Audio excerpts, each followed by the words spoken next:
Hello and welcome to www.luxurytolast.com. Today we're talking watches and we're having a Saturday morning sit down. That's right, we're going to have a quick look at Archie's watch collection and we'll talk about how it's going and what directions it's going to take. So let's have a look at Archie's collection there. So if we have a look at Archie's collection, we have got 12 great watches. Now to give you an idea, the way Archie structured the collection is that he has got 8 gents watches and he's got 4 ladies watches for Mrs. Archie. So that's the collection.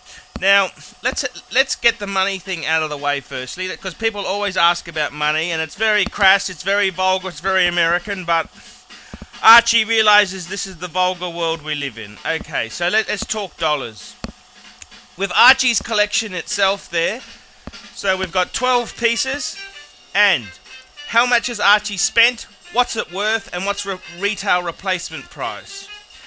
Archie's 12 watches, Archie actually paid $48,000 Australian, which is about 52,000 US dollars.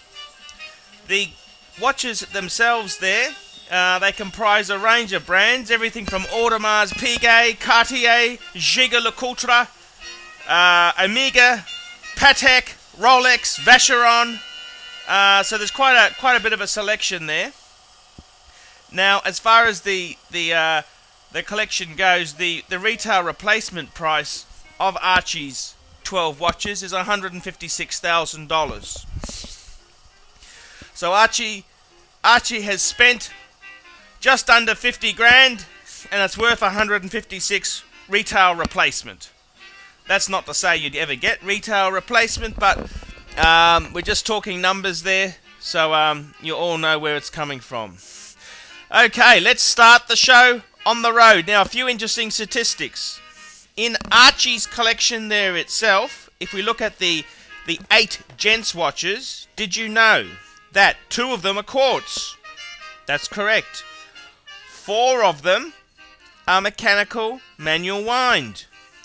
And there's 2 automatic watches. Archie's also got steel, white gold, yellow gold, and two-tone. So there's a bit of a mix there. And I think there's a nice selection there. There's certainly room for growth in Archie's collection. Future directions, well, I think we've got to get into some dive watches. I think down the track, if Archie's got more money, we'd want a fuck-off Patek, or a fuck-off Vacheron, or a fuck-off Gigolo Culpa. So we're talking like a complication, or a tourbillon. That's what I think the next super piece. That's if Archie's relatives left him some money. However, other pieces to add to the collection, Archie's really keen to add just some humble pieces, like an 18K Louis Cartier tank watch. He's also keen to add a Rolex Datejust, a Rolex Submariner, preferably with no date, or two-tone. Also in the collection there, Archie's keen to pursue the chronographs. He's really keen on a Breitling chronograph. Also, if you want to go really, really fancy with your chronographs, why not get a Breguet Ehrenvale? So there's a couple good suggestions there. Let's have a quick look at the collection. Okay, starting in the corner. Okay, so firstly, box 1. Okay, we've got some beautiful pieces here. So the first piece is a Vacheron Constantine 18K dress watch. This is reference 6405. It's a piece from about 1960. Archie wrote to Vacheron, and the Vacheron concierge very kindly told Archie that Vacheron is 1960. He confirmed it with the case number, the reference number, and the movement number. So that's a very good service that Vacheron offers. It's a beautiful ultra-thin dress watch. It's using movement. It's using the 1001 Vacheron Constantine movement, which is a great movement. It's the first of the ultra-thin movements. It's not the thinnest movement. Vacheron had movement 1003, which Archie has a piece which has the Audemars Piguet version of that movement. And we'll have a look at that very soon. The Vacheron's a great piece. Archie's had this watch professionally restored, serviced, and it's just a beautiful, classic, thin dress watch, very 1960s chic. And I had this watch on a brown strap, but I think the black's just a little bit more usable, and I really do love that Vacheron. Great piece, that Vacheron. Okay, the next piece, moving right along, is a Patek Philippe Calatrava 5107. I've made quite a few videos on the 5107. It's my holy grail watch.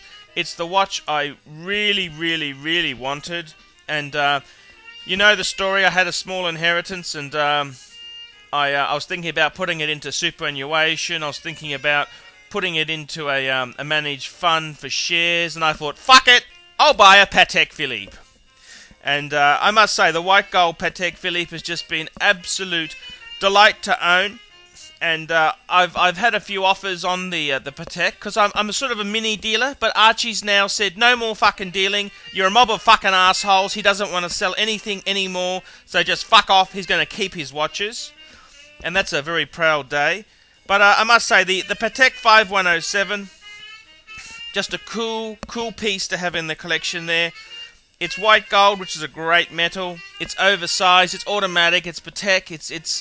It does many things. Like it's got the crown guards, which I absolutely think are very cheeky for a Patek Calatrava to have. It's just a beautiful piece. Is it a sports piece? Is it a dress piece? I'd say it's a modern reincarnation of the classic Calatrava, and I just think it's absolutely beautiful. Absolutely beautiful. I really do love my my Patek 5107 Calatrava, and I'm never going to sell it. I love it too much. Next piece, we've got a Audemars Piguet, Audemars Piguet, and it's a ultra thin dress watch.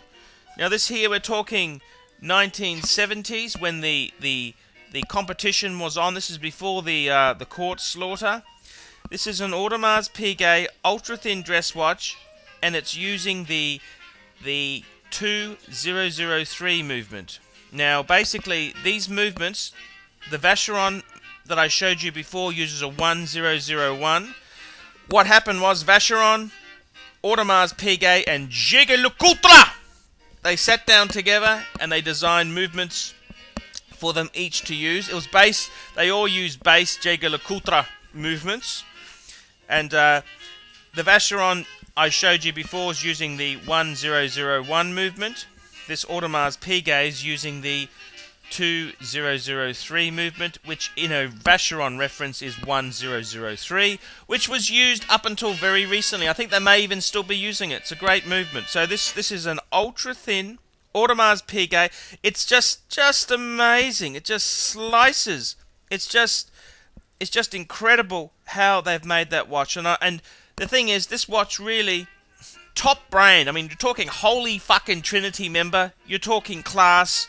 And these can be had for not much money. And I think they're going to be great potential. Holy Trinity members, I think, is a great brand of watches to buy. That's my tip. Holy Trinity. Stick with the Trinity. That's my thing. Okay, next watch. Oh, this is so fucking sexy. It's a Audemars Piguet Royal Oak. The Royal Oak. I mean, does it get any more classy than a Royal Oak? I mean, if you look at the attention to detail on this piece, it's just amazing.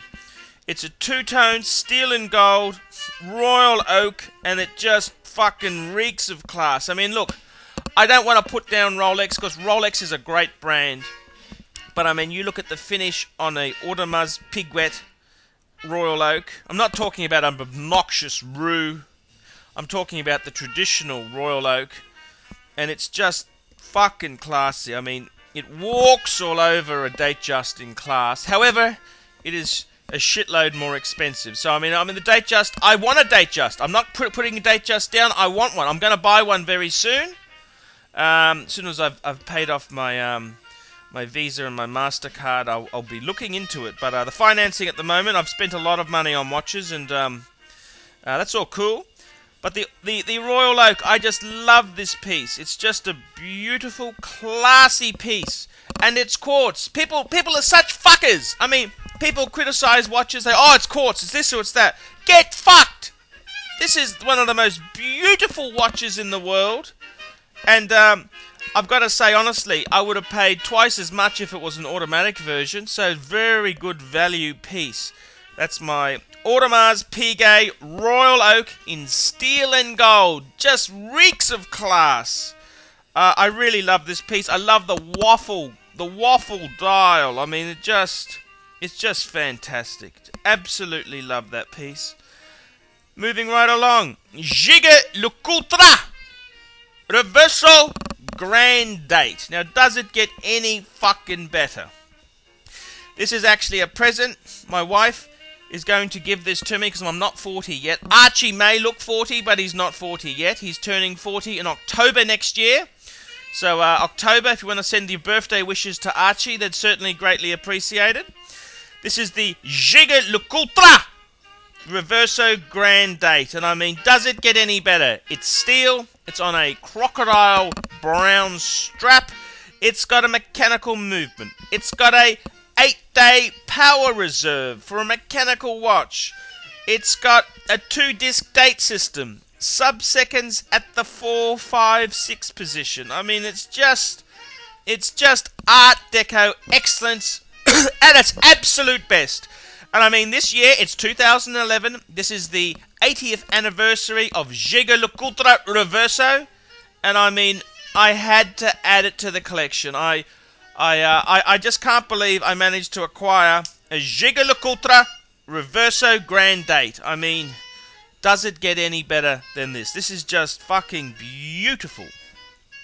And I tell you one thing. I've had it. My wife has put an inscription on the back, which I'm just thrilled to have received, and it's a family heirloom. The Gigolo is probably, look, it's hard to say which is my absolute favourite, and I don't like to talk about favourites when I've got my watch boxes open because the other ones get a bit jealous. So but it certainly is a top contender there.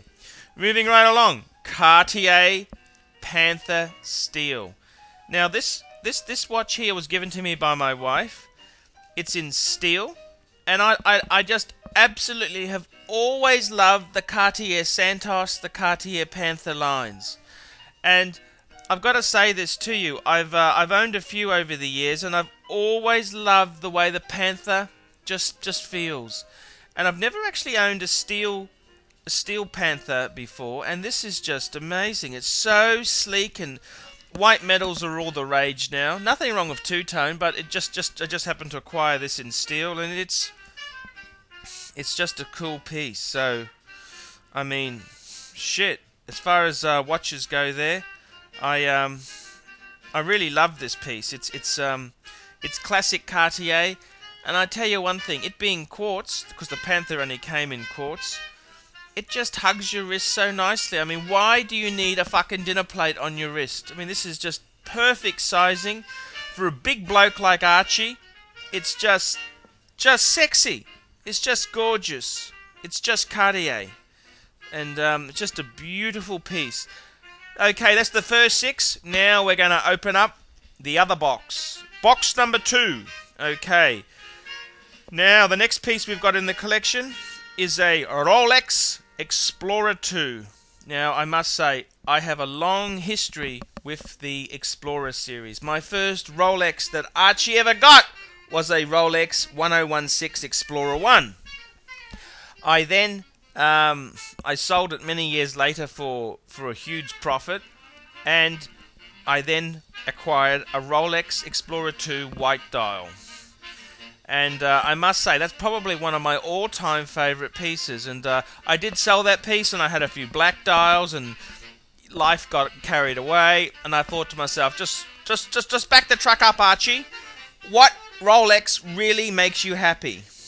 And The one that sang to me and sings to me most is the Rolex Explorer 2. And I even wanted it with the non-flip bracelet. I wanted the traditional oyster type clasp on it. And this is the thing, people are so fucking fickle. They think the latest is the greatest. But I mean, I wanted one with holes in the case, so I could easily put on a strap. I also wanted one which had the non-flip bracelet. And I think these are a good buy. The Explorer 2s are beautiful. They're a bit underrated. It's all fucking weird. I mean, I can remember in the late 90s, Explorer 2s were really hot. Subs were cool.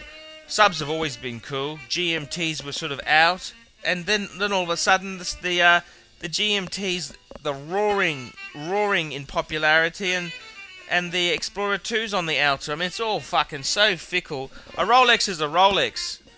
There aren't no bad Rolexes. They're all fucking cool. And I've got to say this, the Explorer 2, I think it's the most beautiful sports watch. I do want to have a Submariner in my collection, and I certainly will add one, but they're a bit passé. You know, Submariners are a bit sort of on the nose, if you know what I mean. I mean, every fucking arsehole's got a Submariner, so the Explorer 2's just a little bit cooler, in my opinion.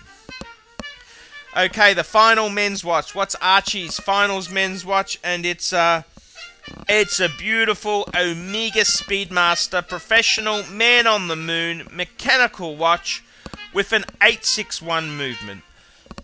Now, I just absolutely need to have at least one chronograph in the collection. You need a timer. Whether it's parking the car, whether you're in a brothel, or you're cooking an egg. Everyone needs a fucking timer. And the Omega Speedmaster Man on the Moon watch, well, it doesn't get any better than that. These are a good bang per buy. If someone said to me, what is one luxury watch that's affordable, that's iconic, that's just going to be perfect, I'd have to say go for the Omega Speedmaster Man on the Moon watch. That's the. Don't go for that fucking automatic version of it. I mean, Jesus fucking Christ, that's not the same Speedy. You want the mechanical manual wind Speedy. And I've come close to selling it. Thank God the guy was an absolute fucking asshole, and I just got so fucked off with him I didn't. And that's really been a good thing, because I think the Speedy's just such a cool watch to have in the collection, and I just love my Speedy. The Speedy's cool. Okay, so that concludes the men's section. Let's get on to the ladies. Okay, what do we got here? We've got a beautiful Cartier 18 karat Banois. Now, I bought this watch for my wife's 40th birthday. My wife's a little bit older than me. Archie always likes an older woman. There you go. That's a tip. And this is a Cartier 18 karat Banois Mini. So this is, my wife's a petite Japanese lady, and the Mini series is just beautiful. And the Banois is French for bathtub, and doesn't get any more classier than this. It's just iconic. Charlie Chaplin gave his girlfriend/wife a Banois in the 50s, I think it was, and I think it was his third or fourth wife. But he stayed with that woman until death, and I mean, the Banois is just so classic. Now, I've fitted it with a Cartier satin strap, and I think that's probably the coolest strap to have on the Banois. Beautiful piece, 18 karat gold. It's a good fuck-off watch. I mean, if anyone, you know, it's not a musty Cartier, it's a proper fucking Cartier. It's an 18 karat gold. It's just a gold blob. Just absolutely sexy. The next piece in my wife's collection is a Cartier Diablo, and I gave this to her when we were courting, and it's been a great investment. This is the Diablo Mini, and it's got the 5 sapphires in it, and it's just absolutely beautiful. Again, it's a gold blob. It's 18 karat, solid gold. Just a sexy, gorgeous piece, and I had a friend of mine who was, I should say, past tense, because he did lose his money. He's still a friend. I mean, I don't care if people have money or not. But he had a look at my watch collection, and I had my wife at the time. Well, I should say the watches she owned. I was still married to this lady. My wife had a Rolex Gold President with double diamonds, and also my friend saw this Cartier Diablo, and he said, Paul, he said the Cartier Diablo is so much more classy than that Rolex. The Rolex is just obnoxious. It's just money. It's all it is. Whereas with the Cartier Diablo, it's just class. It just reeks of it. And I think that was a very, very true compliment. Okay, the next piece in the collection. Now, my wife must have a Rolex at all times. I mean, what Japanese woman does not have a Rolex? I mean, you just need it. It's just needed. And the one I've got for my wife is a Rolex Datejust 69174. And that's the ladies' steel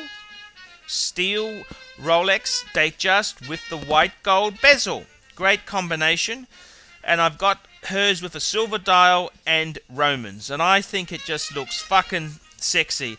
I had this piece professionally polished and serviced, and it just has brought it up to as new condition. I absolutely love this piece. It's a great piece. And it's I think they're excellent buying. I think it's waterproof. You can do sports with it. You can do all sorts of things with it, and get it professionally polished if you're buying used. And we've had the middle section is shiny, and the other part of the link is matte. So you've got to get it done professionally, and the results that you can see here speak for themselves. Okay, the final piece in our collection. This is actually my wife's watch. It's a Patek Philippe 24. Now, this is a 4910. It's the steel classic Patek 24. It's got the quartz movement. It's got the diamond dial with the ever black, in her case, dial. And it's got the diamonds in the case itself. And this is just an absolute beauty. I said to my wife, because times are a bit tough and fashions change, I said it might be time to get rid of the yellow gold president. It's a little bit on the nose. And get something a little bit discreet.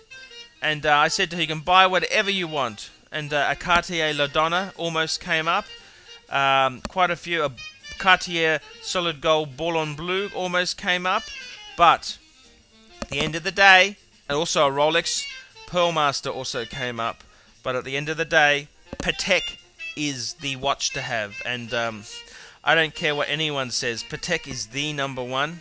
And I think it's just pure class. The beautiful thing about the Patek is most people have never heard of the brand. You've got to be an enthusiast. It's not a show-offy sort of watch. It's a watch for a enthusiast, for a WIS, W-I-S, to look at and say, wow, fuck, that's a beautiful watch. And it's a non-compromise Patek. For the similar money, I could have got a second-hand Patek Philippe Gold Neptune, or a gold Nautilus, and no, the wife wanted the Patek 24 with the black dial, steel with diamonds. And the beautiful thing about steel is that it's such a great metal, you can wear it every day. And I really love steel, and it's just I think it's just a beautiful, honest metal. Thanks very much for watching my clip. This is the Saturday morning watch chat with Archie. And don't forget to post comments, subscribe to my channel. Come on, let's get my numbers up a bit, okay? And also click on the like button. Like a few of my videos. I mean, come on, it doesn't hurt to just press a fucking click your mouse on the like button. Thanks very much, and don't forget to come to my website, www.luxurytolast.com.